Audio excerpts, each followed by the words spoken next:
Welcome to a special limited overs edition of QI for Sport Relief. And there's an excited buzz in the stands tonight, so let's tee off for Jimmy Carr goes, Sandy Toksvig goes, Lee Mack goes, and Alan Davies goes.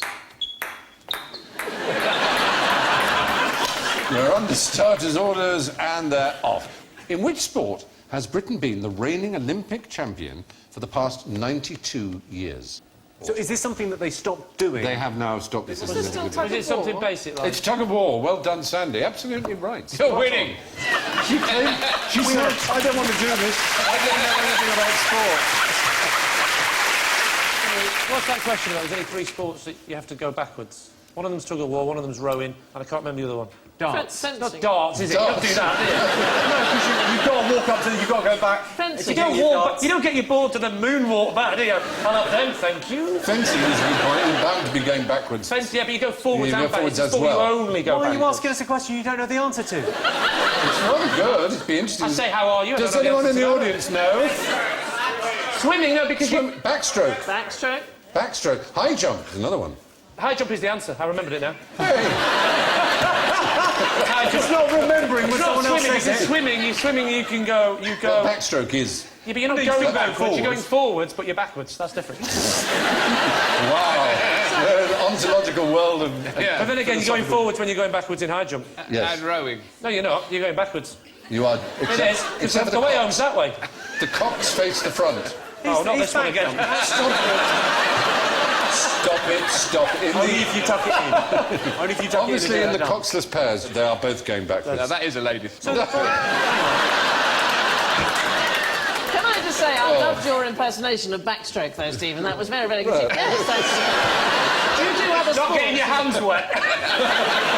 It's all right, I've got a rubber wrinkle. There's that one, the butterfly as well. Stephen's always preferred to be rescued, rather. Yeah. Yes, exactly. I'd rather be rescued by the man in the chair. Stephen tried round.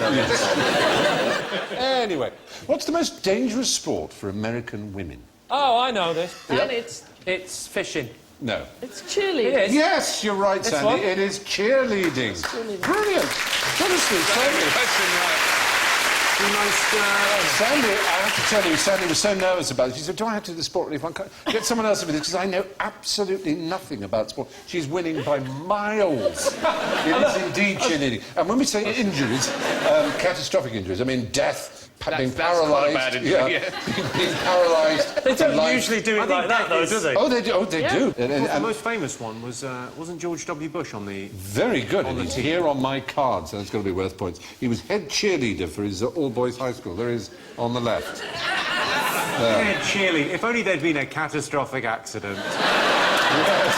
How many lives would have been saved? Yes, according to the latest figures we could find in 2002, 22,900 children aged 5 to 18 in America were admitted to hospitals for cheerleading injuries. 65% of all catastrophic injuries amongst American sportswomen at schools are created in the act of cheerleading. Is it classed as a sport? Oh, yeah, absolutely. They are incredibly they're fit. very, very serious about it. As you see them, I mean, they throw themselves around and do all kinds of stuff. I It's throw not myself just around in going the rah, bedroom, rah, it's not a rah. sport. No. I'm sure sex is a sport somewhere. I'm sure someone is trying to make that into a Olympic sport. into a competitive thing. Because if it, I'm pretty fast. By any standards. I think I've got a shot here. So, what was the most popular sport in Britain until 1835? Is it fishing?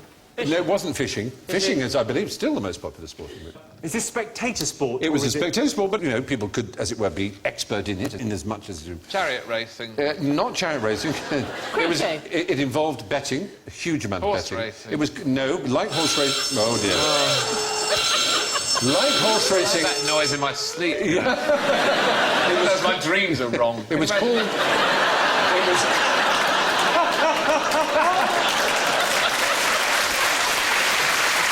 so sweet. You know what?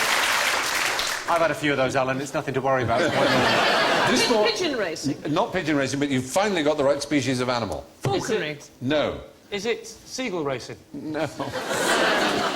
No. Homing pigeons. What are they? Not homing not pigeons. pigeons. No, this is another no, bird. it was banned in Shooting. 1835. Grouse shooting. Nothing's been banned in the shooting of birds. cockfighting. Cockfighting is the right answer, apparently. Yeah, that's right. Every place, Downing Street had a cockpit. The Palace of Westminster had a cockpit. When you travel around Britain, every pub has Every got... village, every town. All had a the pubs are cockpit. called It it, you was, that's right. Cock Inn and so on. Yeah. One at Downing Street. But there was one in Downing Street and in the Palace of Westminster. It was just a national obsession, cockfighting. And in fact, on Shrove Tuesday, for a fee of what was called one cockpenny, boys could bring their gamecocks to school and fight them for the day. And apparently, and I'm reading this with a straight face, a good cocker would think nothing of cleaning his cock's wounded head by sticking it in his mouth and sucking it clean. And can we just... I just have a round of applause for keeping a straight face. Well done, Stephen. Thank you. So, the fact is, cockfighting was the national sport of Britain right up until they banned it. And lastly, my final question. If you want to give a sporting chance to people having a hard time in the UK and across the world, what's the very best thing you can do? Well, the very best thing you can do right now is to call 03457 910 910 and make a donation, or visit bbc.co.uk/sport relief. Go on, be a sport. And tonight, of course, everyone's a winner, so it's good night from Sandy, Jimmy, Lee, Alan and me. And I leave you with this thought from Matthew Hansen. It's not the winning that counts, nor the taking part, it's making fun of the little fat kid who always comes in last. Good night.